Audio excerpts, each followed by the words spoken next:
Hello everyone. তো আজকের ভিডিওতে আমি আমার নিটের স্টোরির ব্যাপারে বলবো। তো অনেকেই হয়তো আমার স্টোরির ব্যাপারে জানো, যারা আমাকে প্রথম থেকে ফলো করছো। কারণ এর আগে আমি 2024-এ যখন নিট ক্লিয়ার করি, তারপরে হিন্দিতে একটা ভিডিও বানিয়েছিলাম আমার স্টোরির উপরে, যেটা আমার সঞ্জিত দাস এমবিবিএস চ্যানেলে রয়েছে। এবং তারপরে বেশ কিছু পডকাস্টও শ্যুট করেছিলাম বিভিন্ন চ্যানেলে। তো বিভিন্ন চ্যানেলেই আমার স্টোরির ব্যাপারে আছে, বাট নিজের চ্যানেলে বাংলাতে কখনো আমি আমার স্টোরিটা কখনো বলে ওঠা হয়নি। তো ভাবলাম চলো আজকে একটা ভিডিও থ্রু, যেহেতু 2025-এর এক্সাম খুব কয়েকদিন আগেই হয়েছে, তো একবার নিজের স্টোরিটা ভালো করে বলা যাক। এবং যদি 1% অ্যাসপিরেন্টসও এটা থেকে মোটিভেটেড হয় এবং লাইফে কিছু করে, তো আমার এই ভিডিওটা বানানো আমার সার্থক মনে হবে। তো শুরু করি একদম প্রথম থেকেই। তো ক্লাস 6, 7, 8 অবধি আমি একদমই বিলো একদম স্টুডেন্ট ছিলাম, যে পড়াশোনা কিছু করে না, সারাদিন খেলাধুলো করে বেড়ায়, ঘুরে বেড়ায়, এদিক ওদিক ঘুরে বেড়ায়, একদমই পড়াশোনা কিছু করে না।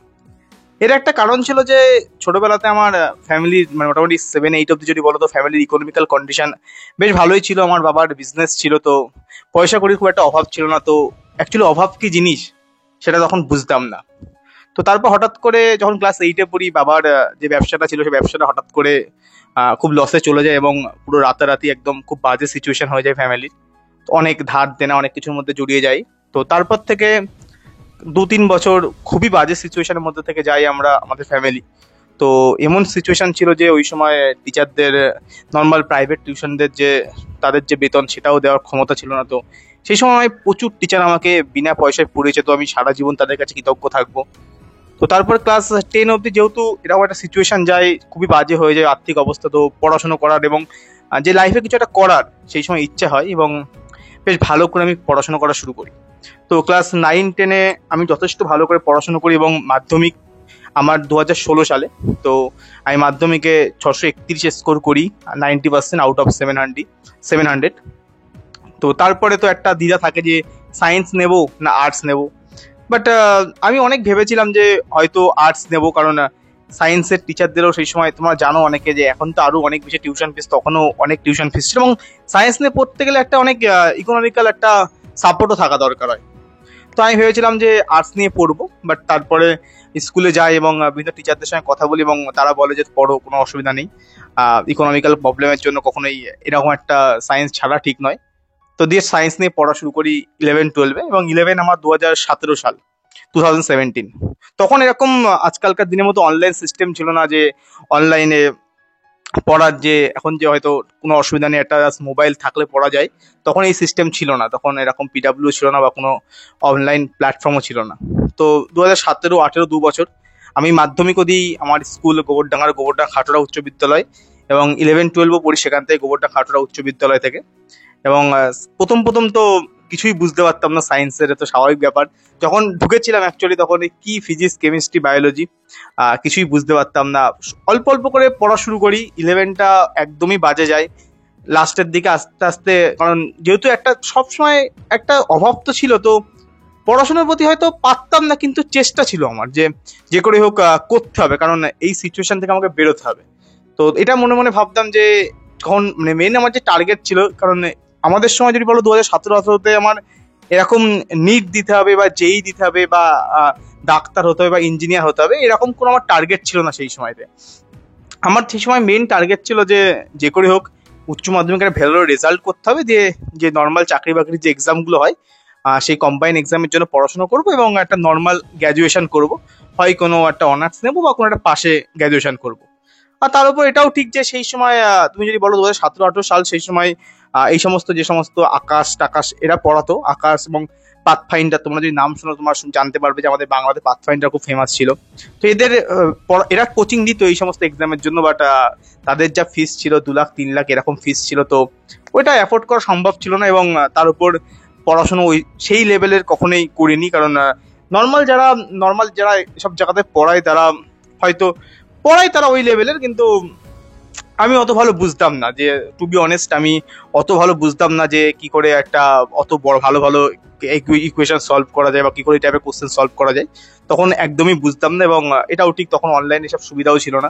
2018 সালে হয়তো কিছু কিছু ভিডিও চলে এসেছিল মার্কেটে, বাট সেই সময় তোমরা যদি যদি কেউ থেকে থাকো, তো তোমরা জানবে যে অনলাইনে তখন মেনলি কমেডি চলতো, আর রোস্টিং টাইপের এই সমস্ত ভিডিও চলতো মানে ইউটিউব, কারণ সবে সবে এই সময় জিও এসেছিল। তার আগে তো 4G নেট তো ছিল না, কারণ তাছাড়া আর যা রিচার্জের প্যাকেজ ছিল তো নর্মাল 3G কারোর পক্ষে নেওয়া তো সম্ভব ছিল না। এবং অ্যান্ড্রয়েড ফোনও মেবি আমার কাছে ছিল হয়তো লাস্টের দিকে 2018-র দিকে হয়তো আমি একটা নিয়েছিলাম, কারণ সে সময় জিও ফ্রি দিচ্ছিল 4G নেট, অনেকেই জানবে হয়তো। তো ওই সময় 3 থেকে 6 মাস মতো জিওর ফ্রি নেট ছিল, তো ওই জন্য তখন একটা অ্যান্ড্রয়েড ফোন কিনেছিলাম। তো সেটাও একটা স্কলারশিপের টাকা দিয়ে, কারণ তোমরা জানো যারা মাধ্যমিক দেওয়ার পরে আমাদের রাজ্যে স্বামী বিবেকানন্দের স্কলারশিপ পাওয়া যায়, তো সেটা পেয়েছিলাম, তো সেখান থেকেই কিনেছিলাম। সে যাই হোক, নিট বা যেই সেই সময় কোনো প্ল্যান ছিল না, এবং মেন আমার যে টার্গেট ছিল যে যে করে হোক উচ্চ মাধ্যমিকটা ভালো নাম্বার পেয়ে পাশ করতে হবে এবং তারপরে একটা জবের জন্য মেনলি পড়াশোনা করব। তো এরকম উচ্চ মাধ্যমিক দিই 2018 সালে উচ্চ মাধ্যমিক দিই, এবং উচ্চ মাধ্যমিক আমি পাই 448 নাম্বার, 89% আশেপাশে, 500-তে 448 পেয়েছিলাম 2018 সালে। তো যেমনটা ভেবেছিলাম যে যেহেতু এইসব দিকে লাইনে যাবো না বা ডাক্তার ইঞ্জিনিয়ার হবো না, কারণ প্রথমেই বলেছি এই টাইপের কোচিং নেওয়া সম্ভব ছিল না এবং এতদিন ধরে পড়াশোনা করার মতো ফ্যামিলি কন্ডিশনও ছিল না। তো আমি ভেবেছিলাম যে ঠিক আছে চলো তাহলে একটা অনার্স নিয়ে কিছু পড়া যাক। তো সবার প্রথমে তখন খুব শুনলাম যে নাকি এগ্রিকালচারের নাকি খুব ভালো নাকি ডিমান্ড এরকম, কারণ এত ইউটিউবে কি করতে হবে না করতে হবে অত ভিডিও পাইনি, শুধু নর্মাল দাদা দাদা দাদা আশেপাশে যারা আছে তাদের কাছ থেকে শুনতাম যে কি করতে হবে কি পড়া যাবে। তো এরকম একটা এগ্রিকালচার পড়বো বলে প্রথমে ভেবেছিলাম, এবং বিসিকেবি, যেমন অনেকেই জানো বিসিকেবির নাম শুনেছো তোমরা, তো ওখানে ওদের কি ফর্ম ফিল আপ হয় তখন অনলাইনে দেখছিলাম যে ওদের কি ফর্ম ফিল আপ গুলো হয়। তো বেশ কিছু ট্রাই করেছিলাম, বাট ওই যে একটা এখন যে আইএসআর বলে একটা এক্সাম হয় এই এগ্রিকালচারের জন্য বা ফিশারি সায়েন্সের জন্য, তখন এই এক্সামটা এবারও জানতাম না, তো এরও ফর্ম ফিল আপ করা হয়নি। বাট ওই পরীক্ষাটা তখন দিয়েছিলাম, এই পরীক্ষা দিইনি মানে ওখানে ফর্ম ফিল আপ করেছিলাম যে মানে উচ্চ মাধ্যমিকের রেজাল্টের বেসিসে যদি কোনো রকম ভাবে সিট পাওয়া যায়, বাট পাইনি। তো যথারীতি নর্মাল আমি ম্যাথামেটিক্স অনার্স নিয়ে ভর্তি হই বারাসাত গভর্নমেন্ট কলেজে, আমাদের বারাসাত গভর্নমেন্ট কলেজে ভর্তি হই 2018 সালে ম্যাথামেটিক্স অনার্স নিয়ে। তো 2-3 মাস মতো ম্যাথামেটিক্স অনার্স ওখানে পড়ি, বাট তারপরে হঠাৎ করে এরকম যেহেতু একটা টার্গেট ছিল যে তাড়াতাড়ি একটা চাকরি বাকরি করার, তো এরকম একটা কর্মসংস্থান পেপারে আমার একটা বন্ধু তুলসী আছে, তো সেরকম বলে যে কর্মসংস্থানে বেরিয়েছে যেরকম প্যারামেডিক্যাল কোর্স বলে একটা কোর্স হয়, তো এটা যদি পড়িস তো 2 বছর পড়ার পরে 6 মাসের মতো ইন্টার্নশিপ হয়, তারপরে তুই চাকরি পেয়ে যাবি। আমি ভাবলাম বাহ খুব ভালো জিনিস, যদি এরকম যদি কিছু হয় যে এত তাড়াতাড়ি 2-2.5 বছর পর চাকরি পাওয়া যাবে, কারণ তুমি ভাবো 2018 সাল মানে আমার তখন 17 বছরের প্লাস এরকম বয়স, তো আর মোটামুটি 2 বছর মানে 20 বছরের মধ্যে একটা চাকরি পেয়ে যাবো, তো একদম পারফেক্ট যেমন টাইম ভেবেছিলাম লাইফ ইকোনমিক্যালি যেহেতু ফ্যামিলিকে সাপোর্ট করতে হবে, তো একটা চাকরি আমার দরকারও ছিল, তো খুব ভালো। আমি SMFWB বলে একটা এক্সাম হয় তখন কর্মসংস্থান, যখন তখন অনলাইনে এরকম ছিল না যে জানতে পারবো যে কি এক্সাম হচ্ছে কি না হচ্ছে, কর্মসংস্থান বলে একটা পেপার হয়, অনেকেই হয়তো জানবে, তো সেই পেপারে বেরিয়েছিল SMFWB বলে একটা এক্সাম। তো সেই এক্সামের ফর্ম ফিল আপ করি এবং সেই এক্সামটা দিই, তখন ম্যাথামেটিক্স অনার্স পড়ছি, মানে সবাই ঢুকেছি 2 মাস মতো হয়েছে, কারণ এই পরীক্ষাটা মেবি জুলাই টুলাই সামথিং হয়, তো পরীক্ষা দিই এবং আমার মনে হয় সামথিং 300-র কাছাকাছি র্যাঙ্ক হয় SMFWB, তো যথারীতি ভাবি যে ঠিক আছে ভালোই হলো, যা চেয়েছিলাম তাই হচ্ছে। এবং আশেপাশে একটা আমাদের পাশে একটা দাদা আছে, তো সেই দাদাটা এরকম DMLT নিয়ে পড়েছিল এবং সে জব করছিল, তো তার কাছে জিজ্ঞাসা করি দাদা কি করবো, কারণ এত তো চারিদিকে অত খোঁজ ছিল না, তো যে আশেপাশে যে তাকে জিজ্ঞাসা করেছিলাম, তো সে বললো যে এরকম ডায়ালিসিস নিয়ে পড়তে পারো, ডায়ালিসিসের খুব ভালো ফিউচার আছে ইন ফিউচার, তো ডায়ালিসিস নিয়ে পড়ো। ঠিক আছে তুমি যখন বলছো ভালোই হবে, তো যথারীতি ডায়ালিসিস সবার প্রথমে দিই একদম কাউন্সিলিং এর সময়। তো আমি ডায়ালিসিস পাই এবং পাই হচ্ছে NRS মেডিকেল কলেজে, Nilratan Sarkar medical college and hospital Kolkata, সেখানে আমি ডায়ালিসিস ডিপ্লোমা ইন ডায়ালিসিসে ভর্তি হই এবং ম্যাথামেটিক্স অনার্সটা তখন ছেড়ে দিই 2018 সালের কথাই, 2018 সেপ্টেম্বর নাগাদ মানে আমাদের শুরু হয়েছিল DDT কোর্সটা NRS মেডিকেল কলেজে। তো ওই কোর্সটা 2.5 বছরের কোর্স ছিল, বাট তুমি যদি দেখো 2019-এর শেষের থেকে যেহেতু তোমার কোভিড চলে এসেছিল, তো ওই কোভিড ফেজে কি হয় না আমাদের কোর্সটা অনেক লম্বা হয়ে যায়। তো যথারীতি এই সময়তেও আমার কোনো এরকম ডাক্তার মাক্তার হওয়ার কোনো ইচ্ছা ছিল না, এবং নিট বলে যে একটা এক্সাম হয় জানতাম শুধু এটুকুই, বাট কখনোই এর পড়ার প্রতি কোনো ইচ্ছা ছিল না। বাট যেইটার ব্যাপারে শুনেছিলাম, কারণ সবাই এখানে আমাদের স্কুলে সবাই যেই ফর্ম ফিল আপ করেছিল, তো যেই পরীক্ষাটা আমার ওয়েস্ট বেঙ্গল জয়েন্ট যেটা, সেটা কিন্তু আমি উচ্চ মাধ্যমিকের পরে দিয়েছিলাম, কিন্তু পড়িনি, সবাই যেহেতু দিচ্ছিল তো ওই গড়ে জাস্ট একবার পরীক্ষা দিতে গেছিলাম, দিয়ে ওটা ওই জন্য, কারণ ইঞ্জিনিয়ার হওয়ার তো ছোটবেলা থেকে কোনো ইচ্ছাই ছিল না, তো যেই জাস্ট নর্মাল একবার দিয়ে রেছিলাম, কারণ ওই 2018 সালে দিয়েছিলাম যেহেতু সবাই দিচ্ছিল তাই আমাদের স্কুলে, তো জাস্ট ওটা দিয়েছিলাম, বাট ও তো কোনো কাউন্সিলিংও করায়নি, এদিকে যাওয়ার কোনো ইচ্ছাই ছিল না। তো এটাই তো, এদিকে ডিপ্লোমা ইন ডায়ালিসিস আমার চলছিল 2 বছরের কোর্স NRS মেডিকেল কলেজে, তো সেখানে যথারীতি পড়াশোনা করছিলাম এবং সাইডে আমি টিউশনগুলো টিউশন পড়াতাম, কারণ অবশ্যই সোশ্যাল মিডিয়া বলছে আমার যেহেতু একটা ইকোনমিক্যাল কন্ডিশন খুব একটা ভালো ছিল না, তো নিজেকে সাপোর্ট করার জন্য টিউশনই পড়াতাম তখন বেশ ভালোই। এবং তখনই আমি একটা চ্যানেলও আমার শুরু করেছিলাম, এসটি ক্রিয়েটিভিটি বলে আমার একটা চ্যানেল আছে, ইউটিউব চ্যানেল। যে মানে আমার সবসময় টার্গেট ছিল যে সাইডে কিছু একটা করা, যাতে অন্তত কিছু করে ইনকাম সোর্স ক্রিয়েট করা যায়। তো এসটি ক্রিয়েটিভিটি বলে একটা চ্যানেল স্টার্ট করেছিলাম, সেখানে আমি কমেডি ভিডিও বানাতাম। আমার সঙ্গে অরিজিৎ বানাতো, এবং অরিজিৎ আমার খুব ভালো একজন বন্ধু। এবং তো ওই সময় ভিডিও বানাতাম এবং সঙ্গে সঙ্গে ওটা কোর্সটা করছিলাম। তো সেই সময় গার্লফ্রেন্ডও হয় কলেজে, তো সেদিকেও ব্যস্ত ছিলাম। তো পড়াশোনা করা এবং আশেপাশে এইসব কিছু মানে নিটের জন্য ভাবা, এইসব আমি ভাবিনি। বাট ও অনেকবার বলেছিল যে নিটের জন্য পড়তে পারিস, বাট আমি কখনোই ভাবিনি এবং পড়বো বলেও কখনো ভাবিনি। তো যথারীতি আমাদের কোর্স কমপ্লিট হয় হচ্ছে 2020 মেবি লাস্টের দিকে, কারণ একটু লং হয়ে গেছিল, কারণ ওটা হচ্ছে কোভিডের জন্য। এবং ইন্টার্নশিপ শুরু হয় 2021 শুরুতে মেবি। তো যখন দিয়ে ইন্টার্নশিপ শুরু হয়, তো তখন দিয়েই তো অনেকেই জানো যে ইন্টার্নশিপ চলাকালীন অনেকেই প্রাইভেট হসপিটালগুলোতে কাজ করে। এবং আমি সেই সময় একদম আমাদের আমাদের রাহুল দা বলে একজন ছিল আমাদের এনআরএস এর, তো সে দাদা একটা কাজের জোগাড় করে দেয় স্টেট এসবিএস মারোয়ারি হসপিটাল কলকাতাতে, যার নামটা এখন মানে চেঞ্জ হয়ে গেছে। তো ওই মারোয়ারি, যেটা তোমার ইয়ের পাশে, আমাদের এমসিকে একদম পাশে কলেজ স্ট্রিটে। তো সেখানে আমি ফার্স্ট জবে জয়েন করি, এবং 2020 একদম শুরুতে, মেবি শুরুতে বা 2020 শেষে 21 শুরুতে। তো ওখানে as a diploma in dialysis technology হিসেবে কাজে যোগদান করি। এবং মোটামুটি ওখানে আমি বেশ 5-6 মাস না 4 মাস 5 মাস মতো কাজ করেছিলাম। এবং তারপরে আবার second phase of the lockdown শুরু হয়। তো ওই সময় কি করি না, আমি ওখান থেকে কাজ ছেড়ে দিই এবং আমাদের বনগাঁ স্বাস্থ্যদীপ ডায়ালিসিস সেন্টার বলে ডায়ালিসিস সেন্টার আছে, সেখানে কাজে যোগদান দিই আর কি। ওখান থেকে ছেড়ে এখানে চলে আসি, কারণ লকডাউন পরে এত যাতায়াত করতে অতটা অসুবিধা হবে বলে ওখান থেকে ছেড়ে এখানে চলে আসি। তো এইখানে যখন আমি আসি, তখন এখানে আমার একটা মেন একটা চেঞ্জ হয় যে সপ্তাহে আমার 3 দিন করে তখন ডিউটি থাকতো। নর্মাল ক্ষেত্রে ডিউটি থাকে মোটামুটি 8 থেকে 10 ঘন্টার মতো ডিউটি করতে হয়। তো তখন এখানে কি করতে হতো না, আমার সপ্তাহে 3 দিন ডিউটি করতে হতো, 3 দিন ছুটি থাকতো। যখন এখানে এরকম এই 3 দিন ডিউটির পরে 3 দিন আমি বাড়িতে থাকতাম, এটা কথা বলছি ধরো 2022 একদম শুরু, 2021 লাস্টের দিকে, মানে নভেম্বর ডিসেম্বর এরকম টাইম। তো তখন আমি ভাবলাম তাহলে কি করা যায়, যদি এরকম সুযোগ, যে সময়টা যেটা আমি পাচ্ছি ফ্রি, তো এই সময়টা যে কোনো ইউজ করা যাক। তো তখন ওই জন্য আমি ভাবি চলো কিছু না কিছু এক্সামের জন্য পড়া যাক। তো সবার প্রথমে আমি যেটা ভাবি যে কি পড়বো, আমি ভাবি যে জেমফা দিই, এবং জেমফার থ্রু আমি যেটা ডিপ্লোমা করেছি এর একটা ব্যাচেলার যে কোর্স আছে তার জন্য পড়া শুরু করি। তো আমি একটা বইও কিনেছিলাম যে ব্যাচেলার ডিগ্রি বা করার জন্য। এবং জেমফার জন্য মেনলি প্রথমে স্টার্ট করি পড়া, এবং ফার্স্টে ইউটিউব থেকে এটা ওটা লেকচার দেখছিলাম। এবং তারপর যখন করতে করতে দেখলাম যে না, ঠিক ভালো লাগছে না, কারণ যেমনটা আমি ভেবেছিলাম তেমনটা ঠিক হচ্ছে না। তো সেই সময় আমার এনআরএস এর একজন বন্ধু ছিল, শুভদীপ বলে একটা বন্ধু ছিল।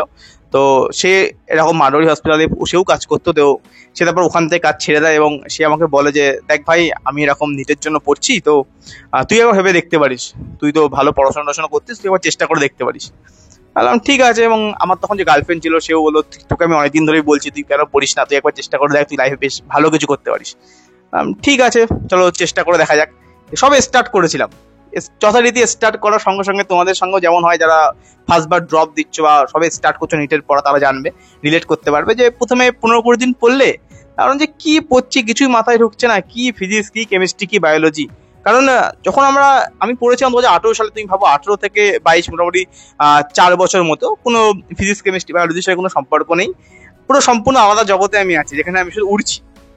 লাইফে সবকিছু আছে মোটামুটি, যেটুকু দরকার টাকা পয়সা আর গার্লফ্রেন্ড, যা দরকার সবই লাইফে আছে। তো মোটামুটি উঠছি, একটা কম বয়সে একটা চাকরি বাকরি করছিলাম, একটা ব্যাপার সেবার 12,000 টাকা ওখান থেকে পাচ্ছিলাম, মানে জবের থেকে। আর 3-4 হাজার টাকা এদিকে হচ্ছে আমি টিউশন পড়াতাম। তো মোটামুটি 15-16 হাজার টাকা পাচ্ছি, মনে হচ্ছে লাইফে একদম বিন্দাস আছি। বাট ওই টাইমটাতে যখন আমি এখানে কাজ করছিলাম, 3 দিন ফাঁকা ছিল, তো ওই সময় মেনলি স্টার্ট করি পড়া। তো যথারীতি যখন আমি পড়ছিলাম, প্রথম প্রথম কিছুই মাথায় ঢুকতো না, physics chemistry biology, to be honest. But আমি ভাবি যে ঠিক আছে, চলো চেষ্টা করা যাক আটটু দিয়ে, আটটু বেশি বেশি করে ভিডিও দেখতাম।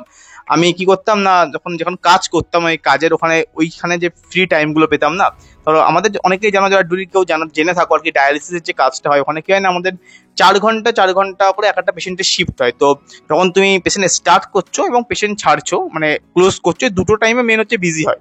মোটামুটি ধরো 1 ঘন্টা ধরে তোমার লাগাতে লাগে, 1 ঘন্টা যদি খুলতে লাগে, মাঝখানে মোটামুটি 2 ঘন্টা টাইম থাকে, যে টাইমটাতে যদি স্টেবল পেশেন্ট হয় তোমার অতটা বেশি এফোর্ট লাগে না, এবং তুমি তোমার কোনো নিজের কাজ থাকলে সেগুলো তুমি করতে পারো। তো ওই যে 2 ঘন্টা আমি টাইম পেতাম মাঝখানে দুটো করে শিফটের, তো ওই 2 ঘন্টা টাইমেও আমি এরকম ভিডিও দেখা শুরু করি, যে নর্মাল ইউটিউবের লেকচার, তখন কোনো কোর্স টোর্স কিছু নিইনি, 2022 শুরুর কথা বলছি। এবং বেশ আস্তে আস্তে আস্তে আস্তে আমার ভালো লাগে এবং মনে হয় যে আমি যদি চেষ্টা করি আমিও পারবো। কারণ প্রথম প্রথম তো লাগছিল না ভালো, বাট আস্তে আস্তে মনে হয় যেন চেষ্টা করলে আমিও পারবো। এবং বিশেষ করে যেহেতু মেডিকেল ফিল্ডে এতগুলো বছর রয়েছি, বাট সত্যি কথা বলতে যখন এনআরএসে ছিলাম তখনও ওই ডাক্তারদের দেখে কখনো ডাক্তার হওয়ার ইচ্ছা হয়নি। বাট কেন জানি না পরে আমার যখন আমি হসপিটাল ম্যানেজমেন্টের সঙ্গে নানান ঝামেলা টামেলা হয়তো তারপর থেকে মনে হয় যেন এই যে হসপিটালে সবচেয়ে উপরে যারা থাকে তারা ডাক্তাররাই থাকে। এবং আমি কেন পারবো না, কারণ আমিও তো ওই লেভেলেরই, তো আমি কেন পারবো না, আমি যদি চেষ্টা করি আমিও পারবো। তো দিয়ে পড়াশোনা শুরু করি এবং 2022 সালে লাস্টের দিকে 2022-এর এক্সাম হয়েছিল মেবি 17 জুলাই। তো যেহেতু দেখলাম এক্সাম পিছিয়ে যাচ্ছিল, তো আমি ওই তোমার ফার্স্ট যে তখন একটা আমাদের পিডাব্লিউতে একটা ক্র্যাশ কোর্স আছে, কারণ পিডাব্লিউ কথা আমি যখন জানতে পারি তার আগেই পিডাব্লিউ কথা জানতে পেরেছিলাম যখন আমি অ্যাকচুয়ালি ইউটিউবে ঘাটা শুরু করি। তো ফার্স্ট ওই ক্র্যাশ কোর্সটা নিই আমি এবং ওই ক্র্যাশ কোর্স থেকে পড়া স্টার্ট করি। বাট টু বি অনেস্ট 3-4 মাসে 2 বছরের পড়া কখনোই সম্ভব হয় না এবং ক্র্যাশ কোর্স দিয়ে কখনো কারো সিলেকশন হয় না। তো টুকটাক আমি চেষ্টা করেছিলাম, আমি পুরো ক্র্যাশ কোর্সের প্রত্যেকটা লেকচার দেখেছিলাম, প্রত্যেকটা প্রপারলি নোট বানিয়েছিলাম এবং কোশ্চেন প্র্যাকটিস যতটা সম্ভব ডিপিপি যেগুলো আসতো সেগুলো করেছিলাম। বাট পারিনি ভালো করে করতে অবশ্যই। এবং সেই সময় 17 জুলাই এক্সাম হয়েছিল এবং আমি পেয়েছিলাম 329। এবং সেই সময় আমি জব করতাম, জব করতে করতে পুরো এক্সামটা দিয়েছিলাম। আমি বনগাঁতে জব করতাম সেই সময়। তারপর এক্সাম দিয়ে এসে ভাবি যে একটা ফুল ড্রপ একবার আমার নেওয়া উচিত, ফুল ড্রপ মানে ফুল ফেস প্রিপারেশন করা উচিত। কারণ যেহেতু আমি এই 3-4 মাস 5 মাস পরে যখন 329-এর কাছাকাছি স্কোর করতে পেরেছি, তো যদি আমি একটা বছর ভালো করে পড়ি আমি হয়তো 600-র কাছাকাছি স্কোর করতে পারবো এবং একবার আমাকে ফুল ট্রাই মারা উচিত। তো সেই সময় আমি পুরোপুরি একবার একিন ব্যাচটা পিডাব্লিউ থেকে নিই এবং পুরো একিনের যে ড্রপার যে ব্যাচটা আছে এবং পুরো একদম ভালো করে প্রত্যেকটা লেকচার দেখা থেকে শুরু করে নোট বানানো থেকে শুরু করে শর্ট নোট বানানো থেকে শুরু করে সবকিছু ডিটেলসে এবং খুব ভালো করে করা শুরু করি। এবং করার পর 1-2 মাস যখন আমি 3 মাস মতো আমি যখন পড়ছিলাম, তারপর আমার মনে হলো যে যেহেতু আমার জবের ওখানে যেহেতু আমার 3 দিন যেটা যেত পুরোপুরি 3 দিন চলে যেত এবং আমি চেষ্টা করতাম জবের ওখানে সঙ্গে সঙ্গে 2-3 ঘন্টা করে প্রতিদিন ওই জবের মাঝখানে বার করে পড়া বা অনেকে যারা ডায়ালিসিস টেকনোলজি তারা হয়তো রিলেট করতে পারবে, হসপিটালে যারা থাকো যে আমাদের ওখানে আরো মেনটেন করতে হতো, আরো রিন্স দিতে হবে, অ্যাকোয়াস দিতে হতো। সেই সময় রিন্সে বসেও আমি লেকচার দেখতাম, পেশেন্টদের পাশে বসেও প্রচুর লেকচার দেখেছি এবং নোট বানিয়েছি। এবং একটা সময় আমি কি করতাম মাঝে মাঝে 1-1.5 ঘন্টার জন্য যে রেস্ট রুম থাকে সেখানে গিয়ে পড়তাম। তো তখন নানান কমপ্লেনও শুনেছি যে কেন পেশেন্টদের কাছে থাকে না, তো অনেক কিছু ঘটেছে লাইফে। তো আমি ভাবলাম ঠিক আছে চলো কাজ ছেড়ে দিই। তো এরকম আমি যতটুকু মনে পড়ছে আমার 2022-এর শেষের দিকে হয়তো আমি কাজ ছেড়ে দিয়েছিলাম, 22-এর শেষে বা 23-এর শুরুতে এরকম হবে সামথিং। তো কাজ ছেড়ে দিয়েছিলাম এবং তারপরেও আমার হাতে মোটামুটি 6-7 মাস পুরো ফুল পেজ প্রিপারেশনের টাইম ছিল 2023-এর এক্সামের জন্য। বাট সবকিছু ভালো করে করেছিলাম 2023 এক্সামের জন্য, সবকিছু ভালো করে করেছিলাম। বাট 2023-এর একদম এক্সামের 2-3 মাস আগে আমার এরকম ব্রেকআপ হয়ে যায়। তো মানে মিউচুয়াল ডিসিশনই ছিল ব্রেকআপের, এমন না যে তার কোনো দোষ ছিল বা আমার কোনো দোষ ছিল। সেই হিসেবে আমরা দুজনেই যেহেতু ফ্যামিলি থেকে সমস্যা ছিল তো দুজনেই আলাদা হওয়ার ডিসিশন নিই। এবং সেই সময়টা খুব প্যাথেটিক ছিল, ওই সময়টায় নিজেকে ফোকাস করা খুব মুশকিল ছিল। 1 মাস মতো আমার অনেকটাই ওয়েস্ট হয়েছিল। আমি চেয়েছিলাম ভালো করে পড়তে, বাট জাস্ট লেকচার দেখতাম আর টুকটাক নোট টোট বানাতাম, এটুকুই করতাম। নিজের থেকে তেমন রিভিশন ওই টাইমটা হয়নি। এবং বাট সেই টাইমটাতে অরিজিৎ যে আমার বন্ধু ছিল খুব সাপোর্ট করেছিল এবং খুব ভালোভাবে আমাকে পাশে ছিল, তো অনেক হেল্প করেছিল। বাট আমি সেই টাইম থেকে আস্তে আস্তে বেরিয়ে আসি। এবং তারপরে দেখো আমার যাই সিচুয়েশন হোক না কেন কখনো আমার ব্যাকলগ ছিল না, সত্যি কথা বলতে টু বি অনেস্ট। হয়তো মেবি 1-2 লেকচারে ব্যাকলগ ছিল, কিন্তু কখনো হিউজ ব্যাকলগ আমার কোনোদিন আজ পর্যন্ত হয়নি সেই সময়তেও। তো আমি লাস্টে 1-2 মাসে ভালো করে কমপ্লিট করি সবকিছু। এবং লাস্ট 1 মাস আমার কাছে ছিল, আমার মনে আছে এখনো, যেহেতু সিলেবাস তোমরা যদি 2023-এর থেকে থাকো তো তোমরা জানবে 2023-এর সিলেবাস একদম মার্চের এন্ডে শেষ হয়েছিল। আমার হাতে মাত্র 1 মাস ছিল এবং এক্সাম ছিল হচ্ছে 5 মে। তো আমি 1 মাসে যতটা সম্ভব ভালো করে রিভিশন করার চেষ্টা করেছিলাম, বাট হয়ে ওঠেনি। বাট আমি কিন্তু এক্সাম প্রত্যেকটা টেস্ট তখনও দিতাম, ফার্স্ট অ্যাটেম্পটেও টেস্ট দিয়েছি এবং সেকেন্ড অ্যাটেম্পটেও টেস্ট দিয়েছি।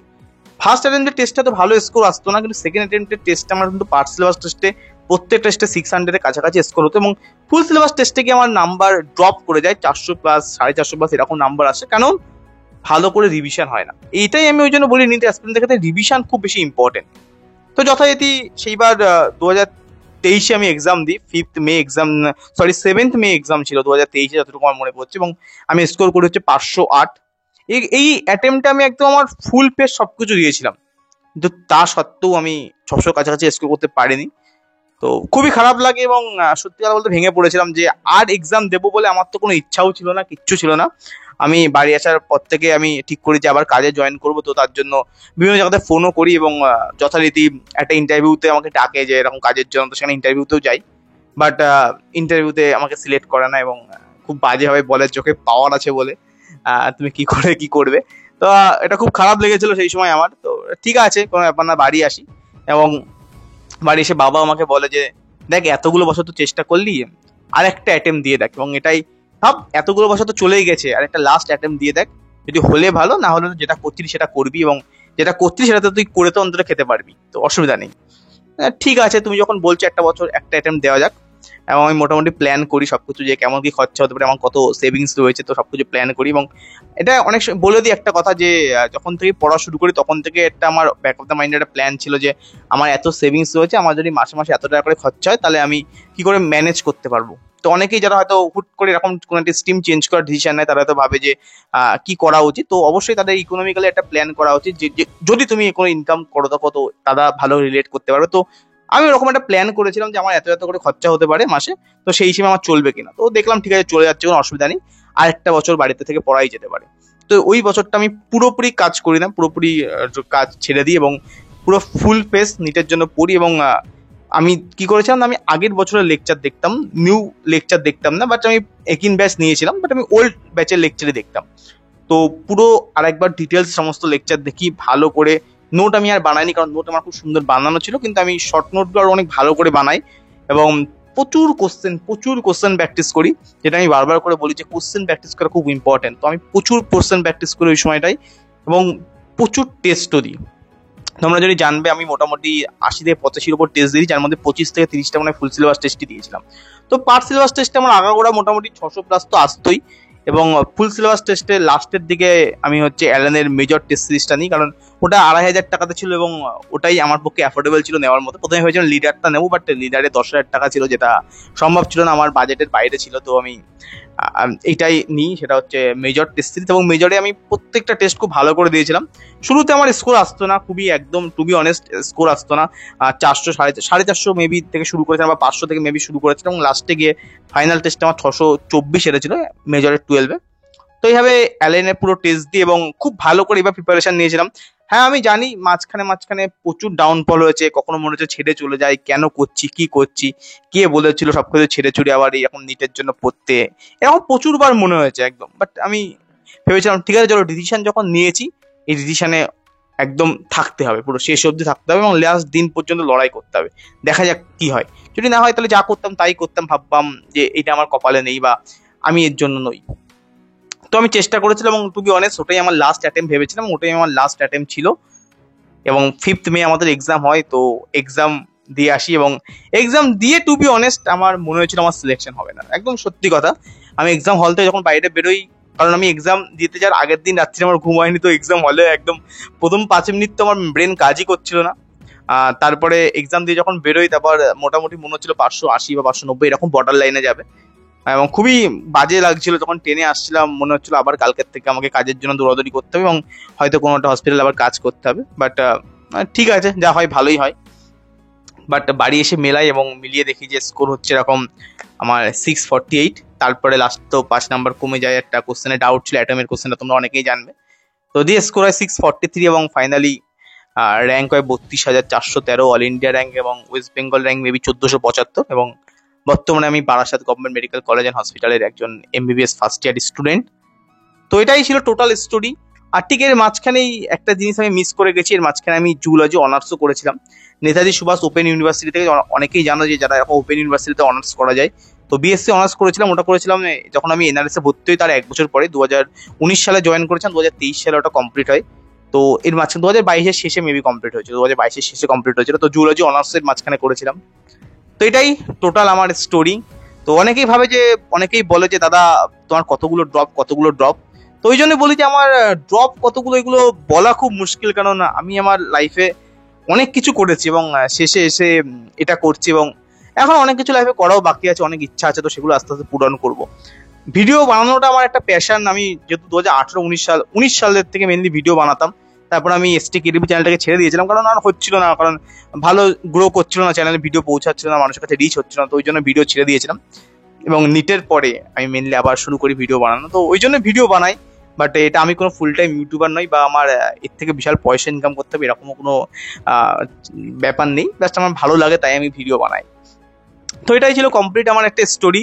আমি মোটামুটি ধরো 4 থেকে 5 বছর নানান কিছু করেছি, তারপরে এই এমবিবিএস পড়ছি। মাঝখানে 1 বছর আমি কমপ্লিটলি, 1.5 বছর মতো কমপ্লিটলি আমি বাড়িতে ছিলাম, যেটা খুবই ডিপ্রেসিং সিচুয়েশন ছিল, বাট পার করেছি, কষ্ট করে হলেও পার করেছি। অরিজিৎ বলে আমার একটা বন্ধু ছিল, বন্ধু আছে, খুব হেল্প করে। সে এখন ওয়েস্ট বেঙ্গল পুলিশে কনস্টেবল। তো ও আগের বছর, আমার পাওয়ার আগের বছর চাকরি পেয়েছিল। তো পুরো জার্নিটাই ও খুব পাশে ছিল, খুব হেল্প করেছিল, পুরো জার্নিটাই মেন্টালি খুব হেল্প করেছিল।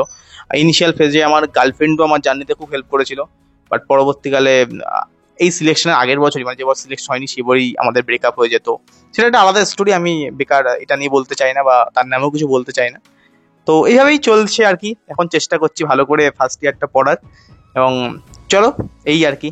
তো যদি আমার স্টোরি থেকে 1% কেউ যদি, অনেকে 2025 অনেকের এক্সাম খারাপ গেছে, তো অনেকেই যদি আবার একবার নতুন করে পড়তে চায় তো অবশ্যই পড়তে পারো। দেখো, একটা বছর লাইফে খুব একটা ম্যাটার করে না, বাট একটা যদি ইচ্ছা থাকে, তো পরবর্তীকালে যখন তুমি 50-60 বছর পরে দেখবে না যে হয়তো আমি আর একটা অ্যাটেম্প দিতে পারতাম। তো এইটা অনেক সময় মনে হয় না।